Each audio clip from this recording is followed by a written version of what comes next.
The pictures, which have gone all around the world, merely serve to accentuate a level of grief.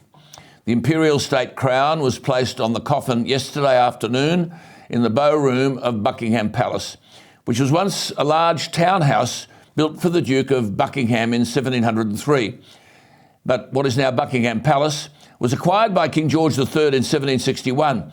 But not until the 19th century was it enlarged by architects John Nash and Edward Blore and became the London residence of the British monarch when Queen Victoria ascended to the throne in 1837. So it's not so very old, is it? What we see is the balcony on which the British royal family traditionally congregates to greet crowds was one of the last major structural additions added in the early 20th century.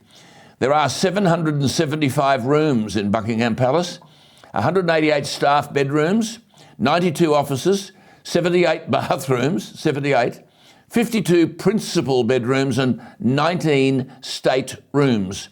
It has a post office, a cinema, a swimming pool, a doctor's surgery and a jeweller's workshop. Well, yesterday afternoon, it's now Thursday morning over there, the coffin was placed on a gun carriage on its way from Buckingham Palace to the gigantic 900-year-old Westminster Hall, where it'll lie in state for 4 days.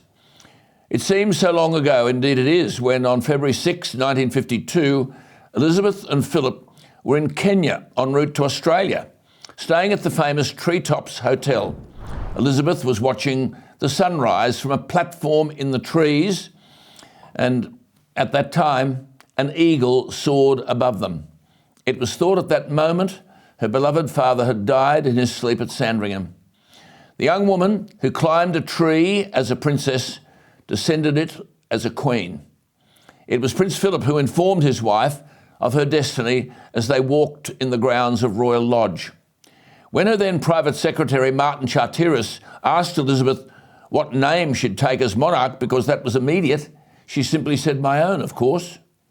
24 hours later, all those years ago, the 25-year-old monarch arrived in London dressed in black to be greeted by Prime Minister Winston Churchill, who had served as a soldier in the reign of her great-great-grandmother Victoria. When Elizabeth took the throne in the following year at the coronation, she told herself, and I quote, "I pray that God will help me to discharge worthily this heavy task that has been laid upon me so early in my life," unquote. King Charles, in his last days, has often reiterated those sentiments.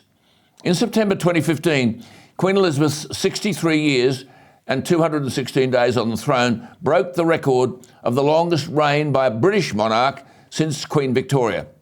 On Monday, June 13, not long ago, the Queen had reigned for 70 years and 127 days, surpassing the rule of the late King Bhumibol of Thailand, who reigned for 70 years and 126 days.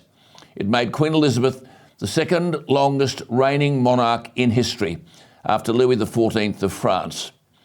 It was James Callaghan, the British Prime Minister from 1976 to 1979, who said of Elizabeth, "The Queen offers friendliness, not friendship."